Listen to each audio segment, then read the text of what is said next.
À quoi on reconnaît un bon gauchiste? À quoi on reconnaît un bon gauchiste? Parce qu'il y a le bon gauchiste, il y a le mauvais gauchiste. Alors du coup, la question, c'est à quoi on reconnaît un mauvais gauchiste? Un mauvais gauchiste, c'est quelqu'un qui se donne des bonnes vibes et des bonnes valeurs tout en espérant faire changer la société pour que ces perversités soient acceptées, normalisées, et du coup, qu'ils puissent enfin les consommer à la vue de tout le monde. On en est là.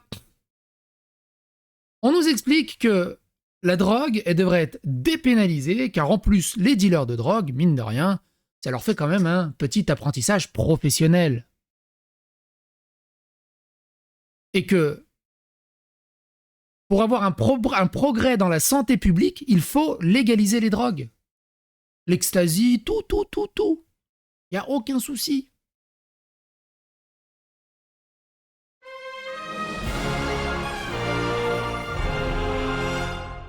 Attention, please. Ici là, à se demander pourquoi il lutte autant à chercher à déstigmatiser la pédophilie.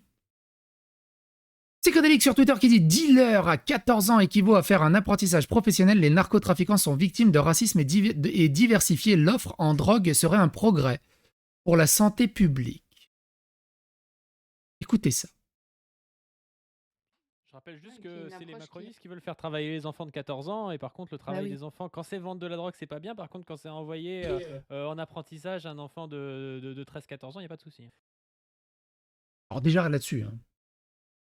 Oui, envoyer un enfant en apprentissage dès 14 ans dans certains métiers, c'est même très bien. C'est même très bien. Tu sais, les meilleurs musiciens, ils ont commencé à l'âge de 4 ans, 5 ans, 6 ans, 7 ans, 8 ans, 9 ans. Donc t'envoies très jeune un métier d'apprentissage, le gamin, il va tabasser. Il va... Mais de là à comparer à de la drogue... Attends, réécoute le début parce qu'il est quand même magnifique le début.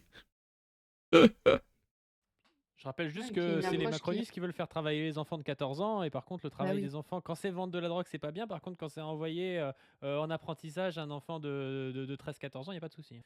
Le niveau de la gauche actuelle. Le niveau du camp du bien actuel.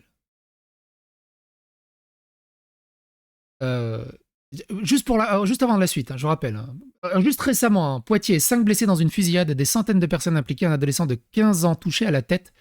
Il s'agirait d'une rixe interethnique entre Antillais et Maghrébins sur fond de narcotrafic. Retenez bien ça. Évidemment, il y en a des dizaines et des dizaines hein, de faits divers. C'est juste celui-là qui est passé à ce moment-là. Écoutez la suite. Moi, je pense qu'il y a quand même un rapport. Juste, je te passe la parole après, Dr Zoé, mais je pensais juste à quelque chose. Il y a un rapport aussi avec le contexte politique global, et notamment la montée du racisme, parce que... Eh ben oui, si t'es contre la professionnalisation des dealers de drogue, c'est du racisme, tu vois. Le discours sur la drogue, c'est le discours sur les quartiers, les banlieues, les Noirs et les Arabes, et voilà, ça trafique là-bas. Il y a tout ça aussi qui se joue, et forcément, dans une France qui se droitise et où on pointe de plus en plus du doigt les populations des banlieues, et notamment les populations issues de l'immigration postcoloniale, eh ben, on est bien obligé de pointer aussi le trafic de drogue. Enfin, il y a tout cet imaginaire de la racaille, un peu cet imaginaire. C'est une vue de l'esprit. C'est une licorne. Comment on appelle déjà le... Merde, la chèvre là qui a une patte de côté là qui fait le tour de la montagne toujours dans le même sens et que les chasseurs ils doivent aller derrière dans le sens inverse, ils la sifflent, elle se retourne mais comme elle a une patte plus courte elle tombe et comme ça ils peuvent la chasser. Le dahu, tu vois. C'est dans l'imaginaire, tu vois, les problèmes de banlieue.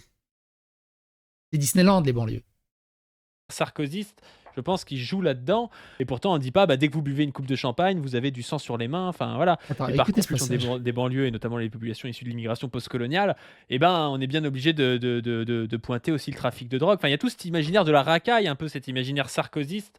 Je pense qu'il joue là-dedans, et pourtant on ne dit pas dès que vous buvez une coupe de champagne vous avez du sang sur les mains, enfin voilà. Mais par contre, quand on parle de cannabis ou quand on parle d'amphétamine ou je ne sais quoi, là il faudra avoir une pensée totalement globale en disant oui, vous avez tout sur les mains quand vous le faites. Ah oui, évidemment, hein. Ces trafics de bouteilles de champagne sur fond de narco Nicolas Feuillat qui crée des morts et beaucoup de violence et d'insécurité dans les banlieues. Wouh! Évidemment, vous avez du sang sur les mains si vous buvez du champagne. Hein. Par contre, la drogue, ça va.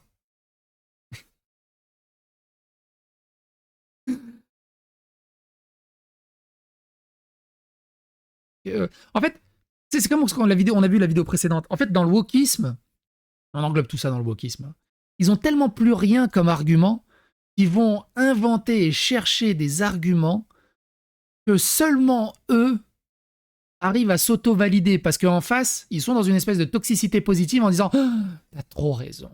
T'as trop. Oh, on est tellement dans le coin du bien.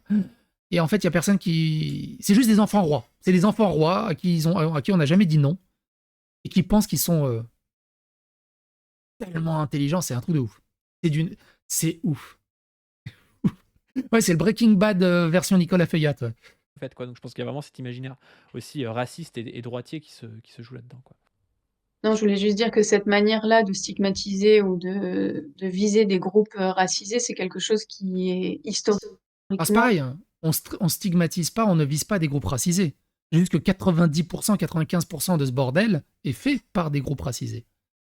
S'il était fait par les Chinois, au lieu que ce soit les Arabes, on va dire l'immigration africaine, si ça a été fait par des Asiatiques, est-ce que vous seriez là en train de chouiner en mode ah, vous êtes raciste, c'est pas bien? Si c'était fait par des Juifs, des Israéliens dans les quartiers qui trafiquent de la drogue et tout le bazar, vous serez là en train de défendre ouais, vous êtes antisémite. C'est le fait de la majorité hein, qui crée la dissonance. Hein. Mais de se cacher derrière l'excuse, c'est un truc de ouf. T'entends pas la vidéo, c'est normal, j'ai mis sur pause la vidéo là, le temps que je parle. Je vais la remettre après. Là, de stigmatiser ou de viser des groupes racisés, c'est quelque chose qui est historiquement lié à la prohibition. Hein. Utiliser le fait que les Ils savent pas c'est quoi la prohibition. Qu'est-ce que vient foutre le racisme dans la prohibition maintenant? que cette manière-là de stigmatiser ou de viser des groupes racisés, c'est quelque chose qui est historiquement lié à la prohibition. Hein. Utiliser D'ailleurs, la prohibition, il y a beaucoup de gens qui savent pas c'est quoi la prohibition. La prohibition aux États-Unis, je vous rappelle, ils avaient tellement de problèmes d'alcool, ils ont décidé d'interdire l'alcool. D'interdire l'alcool. Du coup, toutes les mafias se sont lancées dans le trafic d'alcool. Et, et ils ont inventé le NASCAR. le fait que les populations sont placées dans une situation de très grande précarité et non presque que ce moyen-là de subsistance qui est de vendre. Et ça, c'est dégueulasse. J'ai horreur de ça. L'excuse, l'infantilisation et la déresponsabilisation. Ils sont dans une précarité horrible, ils n'ont quasiment que ça pour survivre. Non, parce que si tu dis qu'ils font ça uniquement pour survivre, tous les gens qui vivent normalement dans ces quartiers, qui essayent d'avoir une vie normale et qui luttent pour s'en sortir de manière citoyenne, eh ben vous leur crachez à la gueule. En déresponsabilisant ceux qui cassent les couilles à tout le monde. Vous leur crachez à la gueule, vous les invisibilisez. Et c'est grave. Et ça c'est du racisme et du colonialisme. Parce que vous êtes en train de dire que ça y est, c'est un black, c'est un rebeu, il peut pas s'en sortir normalement parce qu'il connaît que la violence, que la mauvaise éducation et que les trafics. Ça, c'est du colonialisme et une vision raciste. Si c'est un Français, c'est un Français. Point. Il agit comme un citoyen. Si c'est pas un citoyen, prison, expulsion. Ça s'arrête à ça. De très grande précarité et non presque que ce moyen-là de subsistance qui est de vendre ces substances, et ben Et au-delà de ça, c'est pas qu'ils ont pas les moyens. C'est juste que la drogue rapporte masse. Ils sont tous dans des méga bagnoles. Ils ont tous ils dépensent dans tous les sens. C'est juste que ça rapporte masse. Comparé à un taf lambda. C'est tout. Mais ils peuvent aller bosser hein, s'ils veulent. Il y a du boulot de partout. Mais ils veulent pas. En plus de ça, ils te prennent un peu de la CAF, un peu du RSA. Ils sont tranquilles. on va les cibler spécifiquement par les forces de police. Donc, imaginons que Ah oui, et les forces de police ciblent les trafiquants de drogue. T'imagines comment elle est raciste, la police? Elle cible des gens qui sont hors la loi. Et ça, c'est défendu par le système. Incroyable. police. Donc, imaginons que on légalise ou qu'on dépénalise les stupéfiants. Et ben peut-être que des gens qui auraient consommé de l'alcool pendant une soirée festive pourraient se mettre à consommer de la MDMA, par exemple. Bah oui, c'est mieux. Franchement, arrête, whisky, champagne. Prends un peu de ecstasy. Prends un peu d'ecstasy. Eh, tu vas voir, c'est autre chose quand même. Ces gens sont. Vous vous doutez bien que s'ils veulent ça, c'est que derrière, ils consomment. Une soirée festive pourraient se mettre à consommer de la MDMA, par exemple. Et donc, une fois sur deux, ne pas boire d'alcool, mais préférer prendre de la MDMA. Ah bah oui, c'est quand même mieux de prendre un peu d'ecstasy, parce que la MDMA, c'est de l'ecstasy, hein, si je dis pas de conneries. Ou d'autres drogues, dures, que de boire une coupe de champagne. Parce que je vous rappelle, la coupe de champagne, vous avez du sang sur les mains, hein, trafic de coupe de champagne et tout le bazar. Hein. L'état de la gauche actuelle. Et là, en termes de santé publique, eh ben, en réalité, Attends, on va ça revenir serait en arrière pour parce une que c'est soirée magnifique. festive. Eh ben, peut-être que des gens qui auraient consommé de l'alcool pendant une soirée festive pourraient se mettre à consommer de la MDMA, par exemple. Et donc, une fois sur deux, ne pas boire d'alcool, mais préférer prendre de la MDMA. Et là, en termes de santé publique, En plus, quand elle dit ça, elle est ultra fière d'elle.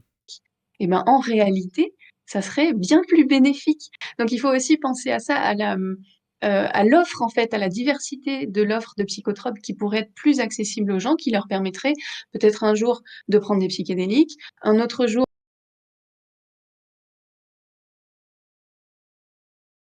Prenez-moi.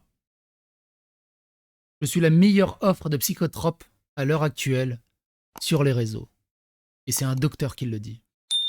Donc, il faut aussi penser à ça, à l'offre, en fait, à la diversité de l'offre de psychotropes qui pourrait être plus accessible aux gens, qui leur permettrait peut-être un jour de prendre des psychédéliques, un autre jour de prendre des amphétamines, et puis lors d'un dîner de prendre de l'alcool parce que bah, De la cocaïne aussi, ça je reste pense. une substance qui est intéressante pour plein de ses propriétés.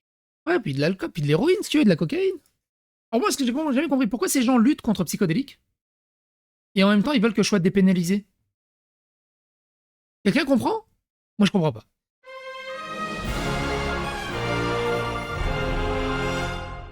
Attention, please.